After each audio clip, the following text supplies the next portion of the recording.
Hello and good evening, everyone. Thank you so much for tuning in tonight. My name is Catalyst, or Wham Catalyst, whatever you prefer. And boy, oh boy, do we have a great match for you tonight. We have the wonderful North American match. We have an eternal Nemesis and War Pigs ready to fight it out in some entertaining Frontlines action. But of course, I could not do this all alone. It's not a one-man show. I have the stoic creator and mastermind of Tier 1 with me, Ender. How are you doing tonight, my friend? I'm great until Pete Dog showed up on Twitch. What's up, Pete Dog? Just kidding, dude.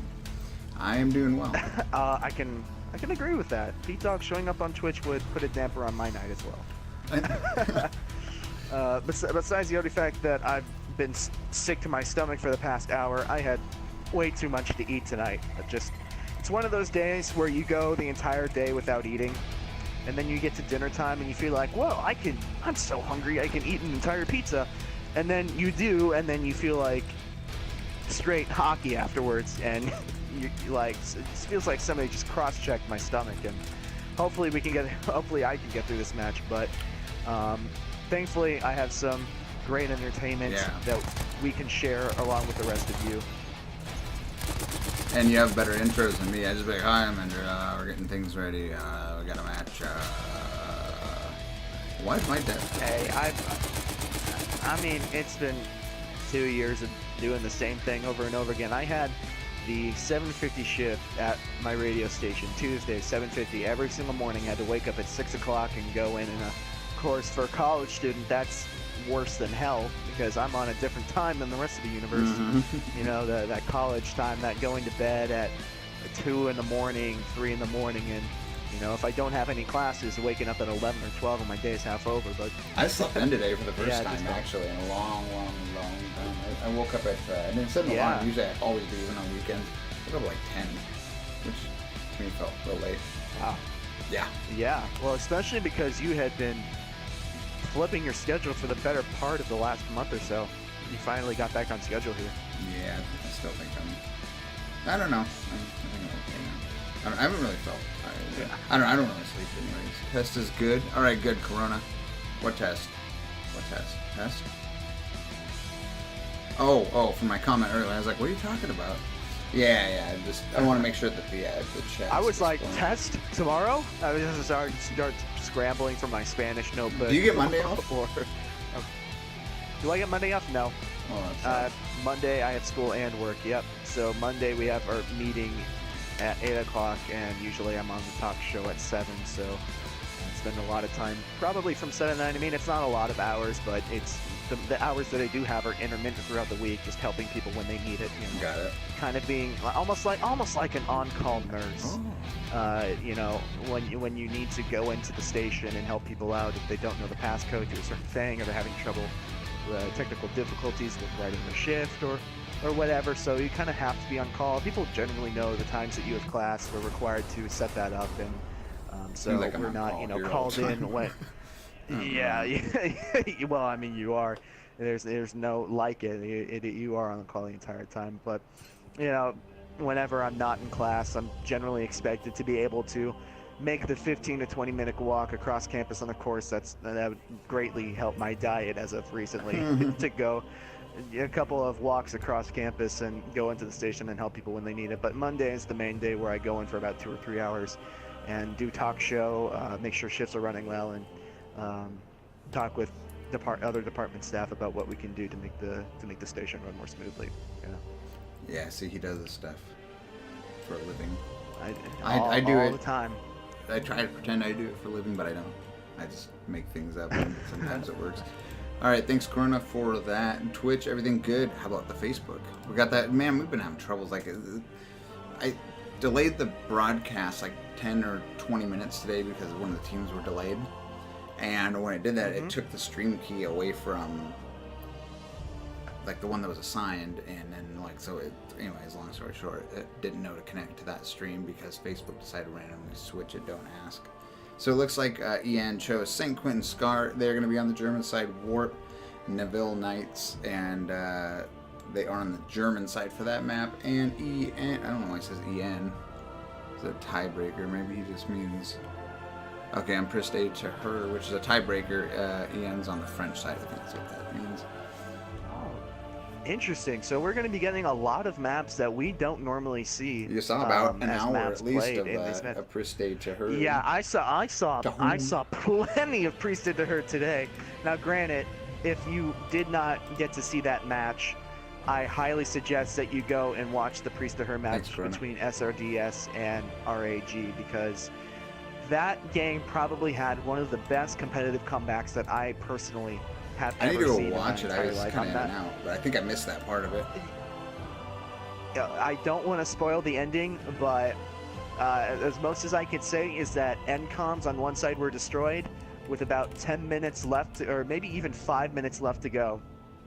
And the unthinkable happens. Me and Fiji were really lost for words and kind of floored at what was happening. So I did get about 2.5 straight hours of Frontlines, which, don't get me wrong, I love this game. I love casting. I love playing it. But 2.5 hours of having to talk is my job, but it's also very difficult because 2.5 hours is a long time. How long do you usually go when you're over there in the studio over there? Well, the talk show is an hour long. Oh, okay. I'm sure so that's pretty controllable too. It's like start stops. Oh, 1 yeah. hour. Yeah, and we have a 5-minute intermission at the half hour to, pee or get a glass of water from the vending machine or something, and get a glass of water from the vending machine. And yeah, get a bottle of water from the vending machine. I was gonna say I've never seen those vending machines. Yeah. We have some weird vending machines down here in Florida. Just weird. We get glasses of water from. Yeah, glasses of water from the vending machine, and you get troughs of Cheetos from the snack machine. Yeah, so about an hour at a time, and it's all ad lib, sports talk. So we talk basically about the first the prior week. So we already know what we're going to talk about. So it's not completely as ad libbed as this is, which is us thinking off the seat of our pants for however long is needed. Like I was saying earlier, my longest I think I've ever done in any broadcast was actually just several months ago. It was 2 EU teams. I think one of them was NOR. It was like a nation, like each country. NOR and maybe it was the Italy, but it was like 3.5 hours or 4, somewhere in there, something like that. It was crazy. Wow. I don't remember why either. I think was it just like a really good match? It was a full ticket conquest, and I think that the server it totally crashed. Oh wow. Yeah, I think it totally crashed. The server. Yeah, and then we had to start that whole round over. And there's some I can't remember what else it was, some other things, but it was like when I got done there, I was like, I don't even want to look ever at my broadcast stuff ever again. And then the next morning you got on and you looked at your broadcast stuff again, probably. Is that right? The thing is, I'm on the run a lot too at work, and then over at my girlfriend's during the week and stuff. And so it's like, I wish I should just buy a $4,000 laptop that's got everything contained. I can just stream anywhere on the fly. And get one of those data cards in them. Yeah, that wouldn't be a pocket stream. Yeah, there you go. I can't remember who it is. Hapag, I think it was, came out with one of the first, or maybe it was Avermedia, something like that. Came out with this little stream device, half wireless. I don't really know. Pixie with the spawn and Pixie with. Oh, did she get kicked? Did he kill himself? Did he redeploy? I think he redeployed. Maybe. I hope Pixie, not he. She? I don't know. I didn't know that Endseeker was a female until about 3 weeks ago. Pixie. Hey, this is 2018. It's 2018. Anything is possible, all right? You have a point. I can identify as a helicopter if I wanted to. I only don't. If it's an straight attack. white male, but only if it's an attack helicopter. This is Filipino. Hey, what's up? We did some Filipino matches way back in the day in BF4. It was PHVT and, oh gosh, what's the other team? I can't remember. Isla? Is that it? ISLA? I don't know. I don't know if I don't know why you're asking me. I have no idea. I don't know. I'm asking anybody that's listening because I don't remember. I'm pretty sure that's what it was. Isla and PHVT. I remember those guys. PHVT did quite a few. I think they did at least 2 tournaments with us. Yeah, 4. All right, we are confirmed at 35 minutes, and we're about to kick it off here. Yeah, so we spent so much time shooting the bucket, or that's a PG version for something that I really wanted to say. St. Quentin Scar, not really a map. It's the newest map, I believe, that has gotten Frontlines since the game mode was released with the They Shall Not Pass DLC. And it's been out for maybe 2 or 3 weeks now, so some teams have gotten some time to explore the map and develop a pretty good strategy, but it's not out that long to where teams can get a definite strategy. So it's going to be interesting to see how they play this first point. I think the German side has a little bit of an advantage because they can get something interesting position on that house. It's showing the Bravo flag. Oh, is that the middle? It is the middle one. Usually it's Charlie. That is the middle point. Okay. Where are you? Now I'm even more intrigued because all the other maps after the first They Shall Not Pass DLC had like They Shall Not Pass had 3 objectives. The other ones had like, I think all of them had like at least 5, and now I just realized this one's only a 3. I don't even know if I've cast it on this one. I haven't personally casted on it either, but as we get an early spawn for Lubby, and now a spawn from somebody on Orbit. Oh my god. People get are it together, guys. Really getting it. They're really trying to get fighting with each other here. That would be a good one. 2 seconds, and here we go. EN in the blue, Warp red as we push towards the Bravo. Osh leading the front for EN.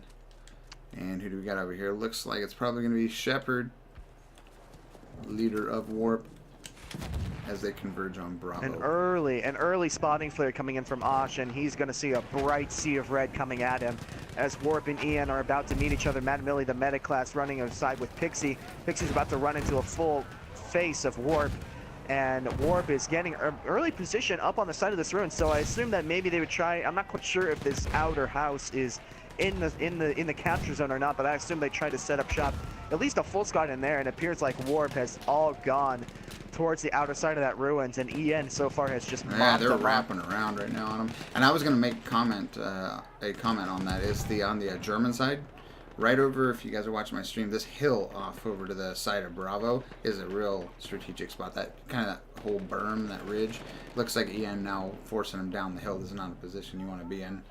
We know this from our match last night. We were on the receiving end. Yeah, it looks like it spells doom for Warp on this first point. Having to climb uphill in any situation is a bad idea, but especially when you have an outer wall where EN could just literally head glitch and look over and pick you off as you're running up. You really have no choice, as Warp is going to have to fall back here. Strong showing from EN so far. Really, I think the fall down for Warp there was that they clustered together on the ruins, and once somebody was there, a couple of dynamites here and a couple of wraparounds and slides around the corner there, and they were all wiped out before they had a real opportunity to set up. Yeah, it looks like Warp got wiped completely before they got down the hill. They're respawning back now on the flag. I think the flag... oh, no. Okay, it's counting down on the top. I mean, the flag capture zone is kind of tricky on this point, and I think the real trick when you're attacking from that hill is to try to get as far into the town as possible, not stay on the outer leg of houses, rather, like Oxide and Osh are in right now. You want to try and push out more towards the windmill, try to get positions in those houses before the Warp people do. Yeah, it looks like, who is that up? Homicidal, he's right up on the wall, look at him. Now that it looks like him and Osh are going to go on a flank. Homicidal just hanging out on this wall here, gunning them down as they come through. And I've sat in those same spots. Looks like there's that unknown name and D Creeper coming around. They're going to start flanking on EN, see if Oxide and Maddie notice them. I don't know if Oxide knows they're there. Oh, he's looking. Hobo Fraggins running into Osh. Osh is trying to figure his way out. Savage Fugitive is in there. Savage is a great player.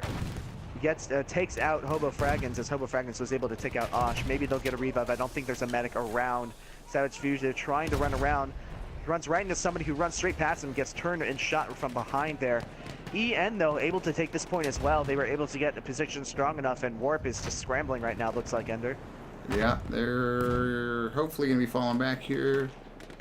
They're pretty much getting gunned down before they even get pushed back. Now we are on MCOMs already. Let's see how Warp sets up their defense. Savage and Oxide moving up. Savage exchanging gunfire with Unknown. And I didn't see who got the kill there. Looks like Savage and Oxide took it out. Oh! Savage. Oh, with some dynamite. We watched Savagely takes out Savage Fugitive. Oh, did you get a first person view Not of that? first person. We were on. Oh, and another one. Who was that? Oh, and Poen gets another. That was on Wanda Ferris. Oh, they're going to be hearing that about that later. Ouch. And the real advantage for Warp here is that unlike the last 2 points, or excuse me, just the last one, this is only 3-point map, unlike the last point, they were able to get spawns out and able to set up. You know, they kind of got Seeker caught with in the a weird arm. position under where... Over on Bravo. Yeah. Right, and Seeker with a sneaky plant on the B point, or the B MCOM, but Warp was able to get some spawns. And a knife. They were able to get some spawns and not be stuck in that respawn. And Seeker is going Yeah, off. I just watched that. Gunned down Ghost and then got a knife on, what was that? Hobo? And takes out CD.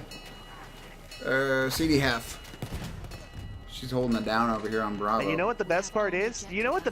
She's doing this with north of a 290 ping to the server. Yep. Shepard going for the Shepard is disarm. going to get a cheeky defuse, and he gets it. He's able to take out Poe as well. Looks like Alpha's No, I'm burning. sorry, that was PG. Dynamite Hobo Doctor. Fracket's getting a kill on the side, but Lubby Danger takes him out with an SMLE. Was that End Seeker again with the arm? Or was that Crew? I couldn't tell. I think it was I'm Crew. not quite sure. And they've got War completely pushed away from those MCOMs. Oh, the Vampire. I thought he was going to get in there. So the A MCOM is down, the B MCOM not quite just yet, but only one more player is anywhere remotely close. He's going to get down by Wanda Ferris, I believe, and Matt on that one side as Matt is pushing in, getting a revive on Endseeker, and it looks like it's curtains for Warp here in map 1, a very strong showing for EN. Warp, I feel like, just never got truly set up and into a flow in this game. Fortunately, on that first objective point that they got pushed back, they got caught in a respawn, and there was nothing else that they can really do about it from that point. That's one. EN. That's my team. Have you guys played? You're so proud. Have you guys played us yet? In the tournament, no. No. We Okay. played you in a scrim at the very beginning of January. So I mean, a month isn't a long amount of time, but in terms of competitive Battlefield, when you're practicing and perfecting every day, it literally is a long time ago. You know, I don't know how our teams would match up now. We have not scheduled anything, but I think we played Ballroom. There was another second map, and I think we played Argon as the third map. We tied Ballroom. I think EN won. No, I think we drew the second map as well, whatever that map was, and then we won Argon. But in terms of this game here, a very strong showing by EN. Seeker, although 6-0, she practically guarded that BMCOM herself dropped once 3 she of got them. there. Shot one, stab Homicidal one. 17-0. Ooh. Karate 11-0. Savage Fugitive just being that straight shooter that we know all know him to be. 18-4. Most kills in this game. Right behind Hom. I hate playing against Homicidal. We were playing last night, and I was like, "Oh my god!" I've had a little bit of experience. You should with have that seen myself. when the Parabellum before the pre-nerf. Oh my god! Me and the pre-patch Parabellum. I'm not gonna gloat about myself too much, but it was a nasty combination. Hey man, why do you always gotta play on the other team? Hom was one of our very first members years ago. Really? Mm-hmm. Really? I don't know about you, but like or EN, I always have a few members of WAM that distinctly only like to play against us, and I don't know why that is. Fancy is a guy that loves to play against us, and me and my buddy Biz were I don't think we're ever on the same team purposely. I think Battlefield has a thing against putting us on the same team, because there's a running joke within WAM that if Biz is on the defending team, that means Catalyst is attacking. Right. Yeah, that's Hom's kind of the same way there. Let's see if Wand. Okay, I'm gonna move Wand over.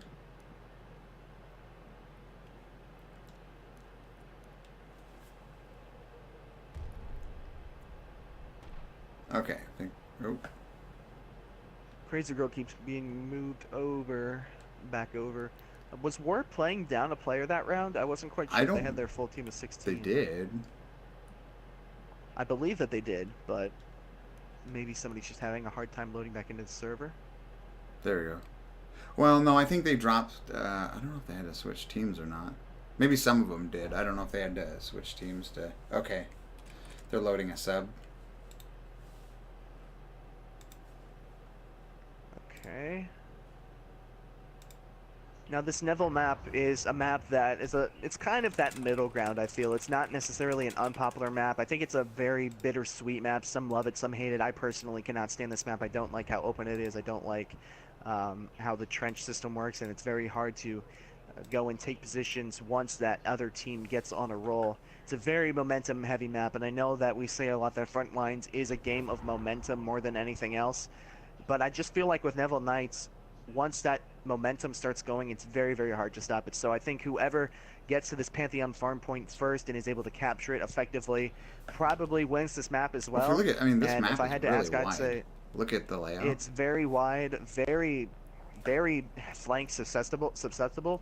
So the snipers on each team are going to have to put in work with their spotting flares, you know, shooting out a flare on probably on each flank of the map and having the rest of the team focused kind of up the gut, so to speak, to make sure that nothing really gets through. And if you got some decent snipers, you can put them out here on the very far flanks and put them way out there, and they can just do some work. Because, you know, if you think about it, people are hiding behind hills a lot of times and craters on this, and if you get sniped on the backside, you can just whap, whap, whap, drop, you know, several in a row.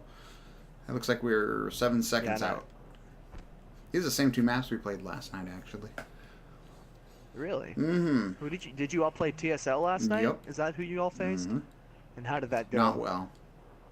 Not well? I mean, they didn't TSL just run strong through team. us. I mean, they had to fight over. I think we capped them back once or twice between the 2 maps. But, I mean, that kind of tells you the pace of it. Looks like Warp on the blue team, German Empire, Ian, red, over on the French Republic. And here we go. It looks like Warp is making a distinct push all the way out over by this church. Oh, yeah. Trying to catch Ian off guard, but Wanda Ferris is Ian's getting doing the the same brunt thing of on the other side. Of that flank right now. Not as big, but they're doing... Look at him. Yeah, look at Ian way back there. We're trying to watch both points of view, but you can see him way in the background.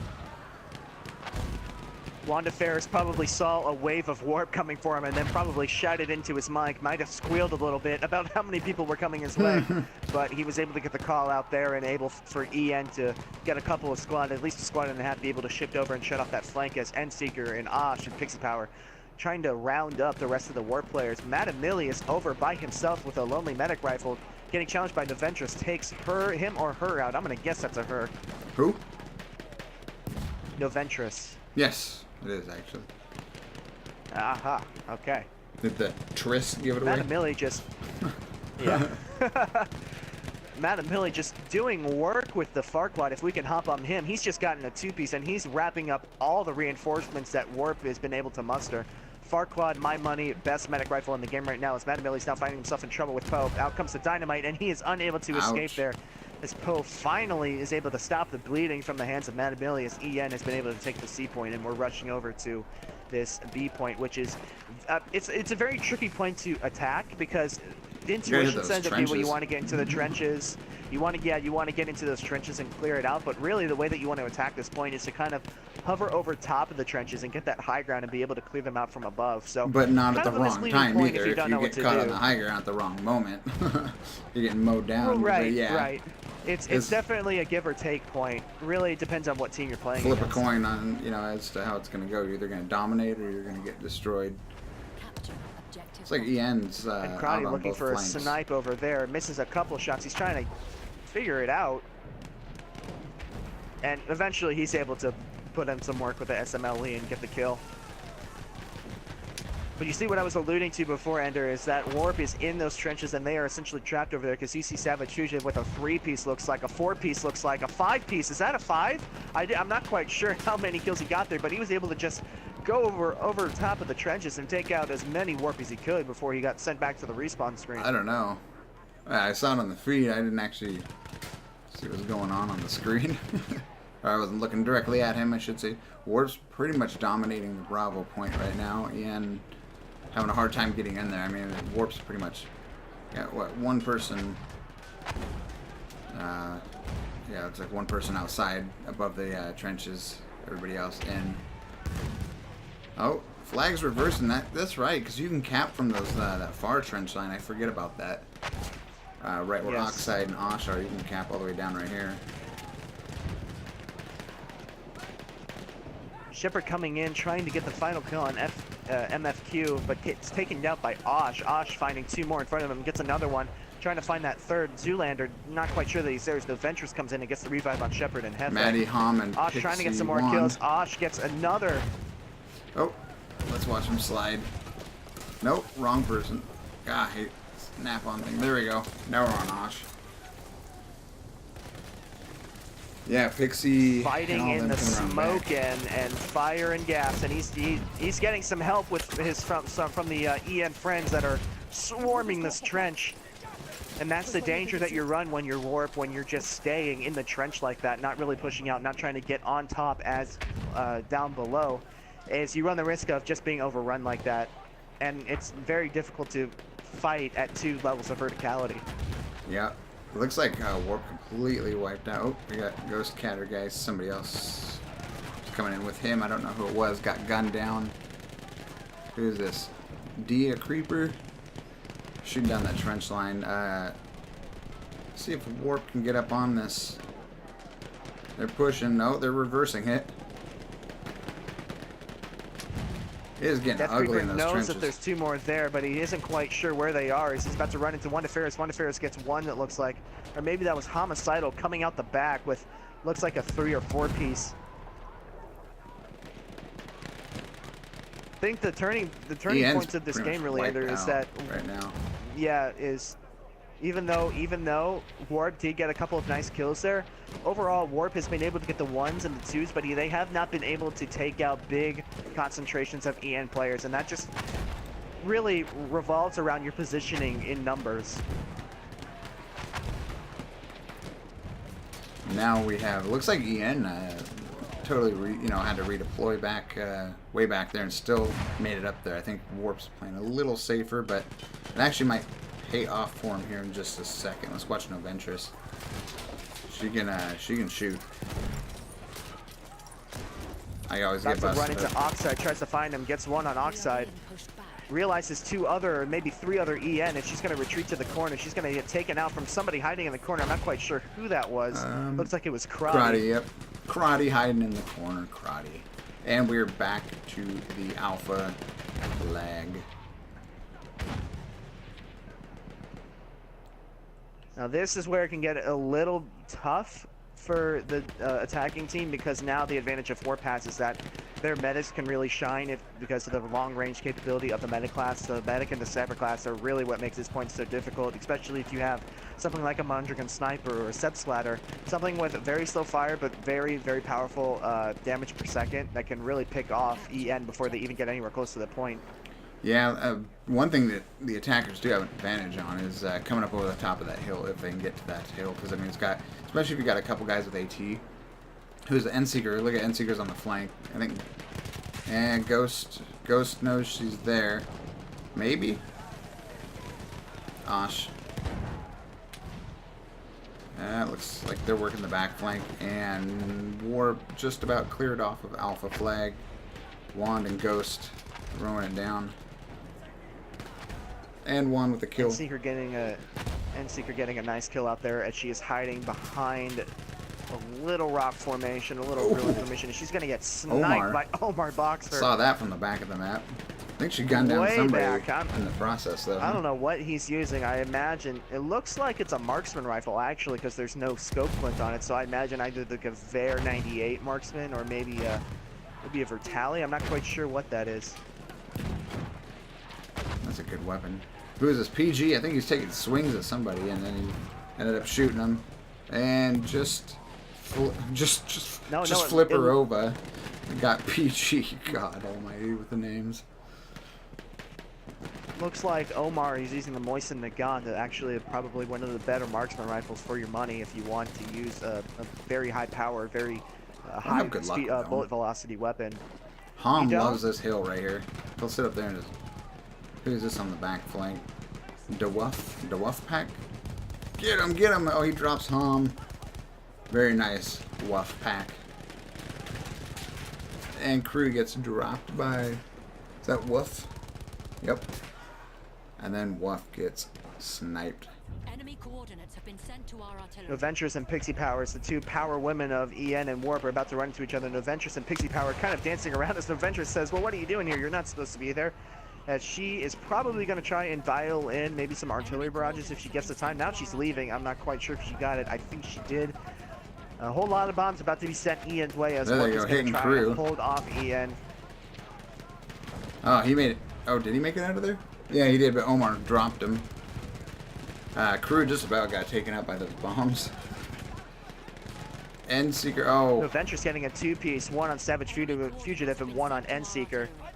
As now looks like Warp is now getting some more reinforcements towards Noventress on that A point. She was defending the point by herself as Pixie, Karate, Wanda Ferris, Crazy Girl, and E-Man and Oxide are all coming in. Huge squad coming in for EM trying to take everybody out. Crazy Girl going for the arm. And it's off. The enemy has armed objective apples. Poe is going to try to get that disarm. Looking to be in... Nope. EN looking in full control right now. Poe almost got the cheeky disarm there. Very difficult to see on this map, as with Priesthood to her, very difficult to see, especially because I was saying to Fiji earlier in our match at 3 o'clock today was, or excuse me, 2 o'clock, was that the kind of darkness in Battlefield is kind of a bluish kind of hue, so it really benefits the French Empire in a way because their uniforms are blue. It seems really lopsided in that respect on most of the maps, you know. One of them blends in super good and the other one's just like a huge contrast. Yeah. Yeah, Americans blend in really well with the rocks and dirt on Argonne and so on and so forth. I see who was going for the arm. It's Lubby. Savage. Lubby Danger running in with a cavalry, and this isn't the Wild West, and he gets completely demolished as Poe is going to start throwing in some dynamite. An unknown name with the double crossbow, double gas aim, quick 4 kills, ridding EN of being anywhere close to the point. It's Savage almost save got that BM comp from now. Yeah, Savage almost got that again. He's like, that's twice tonight, both maps. He's just about had that arm and then gets taken out. Good old Shermlord. I didn't know he's back playing again until last night. I would have been real surprised tonight. I'd be like, wait a minute. But he wasn't playing for a while. Enemy coordinates have been sent to our artillery. It's like EN creeping in, 11 tickets, 10 tickets left. Savage going maybe for the arm. Nope, he's going to keep moving. Oh, and look at everybody swarming on EN. I don't know who's arming that thing. Endseeker, Crazy Crew. It's 3 of them clicking that arm. I was about to say that Warp is in a very advantageous position because all they need to do is drop a stick of dynamite down there, but it looks like they kind of wasted a little bit time actually wanting to commit to that, as EN does get the plant and Warp is scrambling to try to get back to this B objective, where really it's the trenches are really hard to get back and defuse. Shepard going for the disarm. Will he get it? Wanda Ferris coming in, gonna try and check. He doesn't. Does he see it? No, he does see it. Oh, but not in time. Doesn't get it off in time. And Pixie going for the rearm again.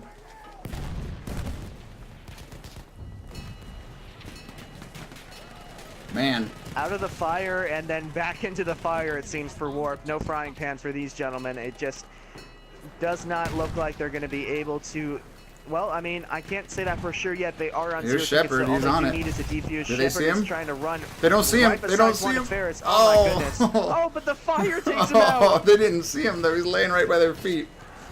I don't think Juan would ever be able to live that down if that defuse actually got out and he was laying right beside him.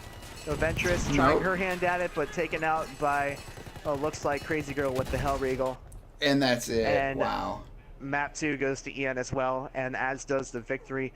Not sure if Map 3, Priesthood to Her, is going to be played, but I assume so. These teams are very respectful, very friendly. we'll see what goes on. Yeah, I don't know. We'll find out in just a minute. That's pretty good on those MCOMs. Been a pretty interesting match, really. I mean, not just because it's my team, but just with all the action, you know. Yeah, different maps that we don't normally see, different teams that haven't. I think this is the first stream that Ian has maybe had so far, as well as Warp. Yeah, maybe. Not quite sure on that. Maybe, but so they got their time in the spotlight for sure. We got a nice taste of some of the better North American teams in the bracket right now. Yeah, I'm really excited to see, because we're also going to use this as a kind of like division placement too, I think, because we kind of talked about it, but it'd be nice to have a lot closer matches, even if they're with international teams, than to have just blowout matches, and that's something we've never actually. I don't know why we didn't think of it sooner. Probably because like the events we didn't attract this much attention, but when you have this many teams, you can start doing stuff like that. So yeah, of course.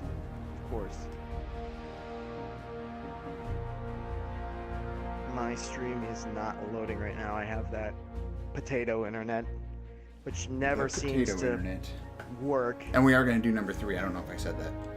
We are going to do 3. Not. Now we know, and now we can look forward to a little funsies map here in Priesthood to Her, which not quite sure how you can consider this map fun, because I personally hate this map as well. It's hard to see, and it plays a lot different than a lot of the other Frontlines map. It's a very, very outlier type of map. Yeah, I don't know. Any of these, I don't know.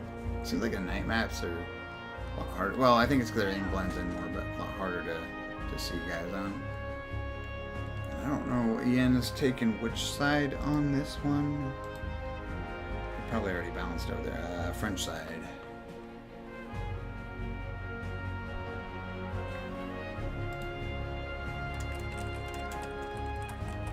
I have seen enough of Priesthood to Her today, Ender. All right. How long were we on? I have seen enough of this map. I think, I'm not sure. Rupture took a longer while. No, I think all the maps went to time actually. So 35 minutes there, 35 minutes there. So that was about an hour and 10 minutes on that. So we probably spent about an hour as well on Priesthood to Her. Wow. It was believe me, it was a very, very, very labor heavy cast. Not that I consider this work. I consider this very, very fun. It is, but it felt like a job at time to try to keep up with everything, and you got to feel for the players too. Almost 2 hours of being locked and glued to your TV or monitor, calling out. And people don't realize, like, yeah, you're playing, but it's totally different from a pub. I mean, like, the stress levels are higher. Yeah. And the intensity is definitely higher. You're sometimes you could just play, casual and screw around, and you're still doing well. But then on these things, it's like you got to be on point and really concentrated. Just like you said, locked in. Yep. No flying planes and really dropping bombs on me. Yeah. And considering, I mean, there's a build-up all week long generally. I mean, I think the rotation's been a little faster, but traditionally it's been like we'd slate anywhere from 2 to 4 matches on a weekend and get maps, and they'd have all week to build up to it and practice. So Yeah, there's definitely that big match feel with Tier 1 that I don't think really matches any other competition. It's that feeling of, okay, you're going to have, at least in my experience, you're going to have maybe one weekday match, and then you're going to have a big game on the weekend, and it's almost like, like any athlete. I mean, obviously we're gamers and we're not athletes. Yeah, right. My thumbs are super fit. I don't know what you're talking about. My thumbs are absolutely ripped. my hands are absolutely meaty and veiny and really, really strong, but you kind of go into that weekend knowing, okay, so for instance, we got Wham's got a match versus Ian on Saturday, and it's going to be a huge game, great players, great time.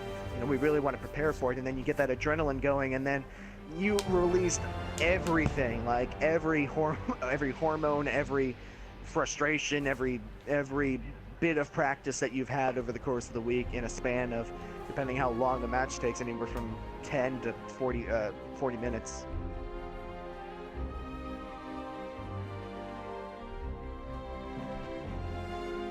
I'm not quite sure when this map is going to get started. Probably a 38 start Yep. time, I imagine, unless they go right now. Yep. It's 38 is the 38, number? Yep. Okay, awesome. And we are going to see the Funsies map on Priest to Her. Again, Ian has already, if you're just joining us now, Ian has already taken the victory in this match versus Warp. But we like to play the third game around here as a nice show, a nice sign and show of respect to both teams. I would have said, yeah, sure, and then left. That's what Warp should have done. Oh, really? that would blow up in the Discord, I'm sure. All right, and I don't know. 10 seconds. Pobo was talking earlier about getting a pre-match drink on, and I don't know. Maybe that's affected his performance. Mid-match, mid-match, maybe. between load screens. I don't Here know. we go. I don't see. I know oh, Corona there's King. Warp. Jeez. I know Corona King is in the chat right now, and he's probably enjoying a nice brouhaha right now, watching these two teams go at it. Look at them converge on that center courtyard area. Crotty, if he can get over some dynamite, he's got a walking four-piece, but unfortunately, he's going to get taken out by Death Creeper. And Warp is going to be pushing on to this point rather strong. They do have nice numbers on. Looks like they wiped out Ian pretty good on that Bravo. And it does look like Savage Fugitive, Wanda Fairies, and Lubby Danger are coming in from behind, about to take over That's okay. Perova. And Perova actually takes out Savage Fugitive with a nice headshot with the auto-lane extended, but he's about to run into E-Man. Or Egeman. And it looks like Warp now comes. That was a nice back flank there. Warp completely cleared off of the Bravo flag. Oh, this is the 3 flag. I guess there were 3 flag ones. I don't know. It seemed like everything after They Shall Not Pass was 5, but I guess I'm trying to think. Probably in general, I think. Suez, yeah. Suez is So I 5. obviously, Suez is 5. Soissons is 5. Verdun is 3. I'm trying to think. Amiens is 5. There is a Verdun Argonne is Frontlines. 5. Yeah, I don't think anybody's had that yet. Not that I've seen. We were actually supposed to play Verdun in our match versus Triple X. That was the third map that we were going to do, and we decided to decided to play maps that we normally wouldn't see in a broadcast, because we did get that match broadcast. So we played Rupture, and then wow, I can't even remember the old maps that we played, but I do remember that Verdun was one of them, and we unfortunately didn't get to play that third map because some of the Triple X guys did have to go. Shout out to Triple X. Fortunately, they had to pull out of the tournament. Very, very sad. See our pal Corona King have to pull his guys out of the tournament. Yeah, Corona. Yeah, Corona, gosh.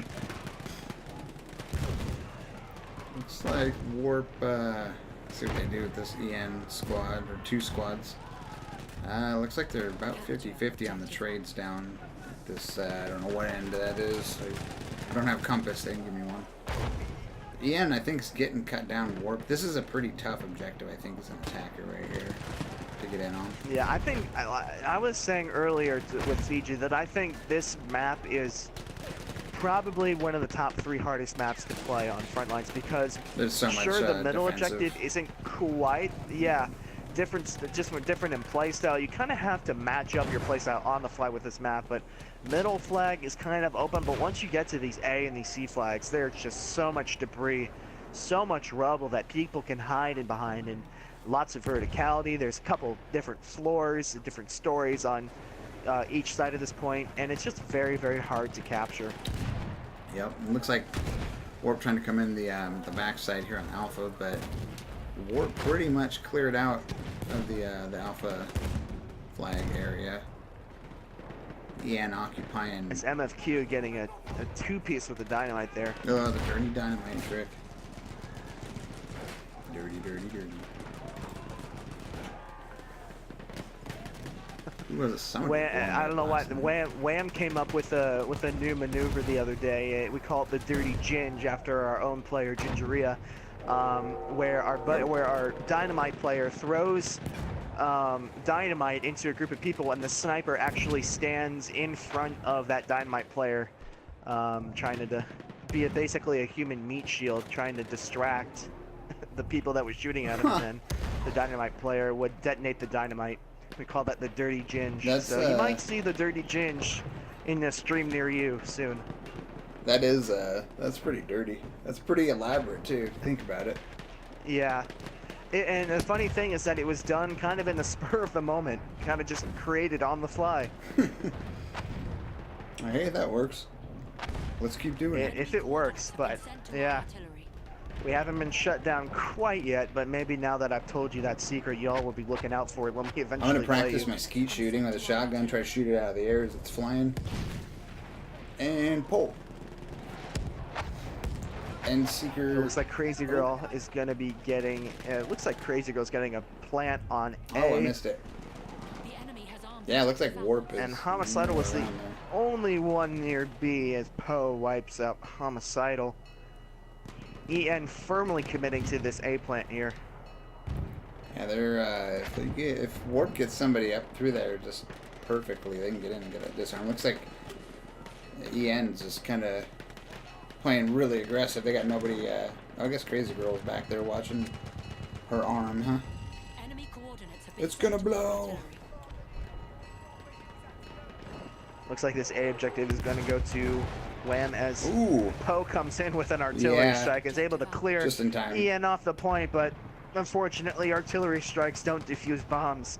Otherwise that would have been an amazing play. Yeah, if that would have came a little bit sooner, they would have given an opening for sure. Matamilli pushing towards the B telegraph. Crazy Girl just keeps running. Went to the wrong person again.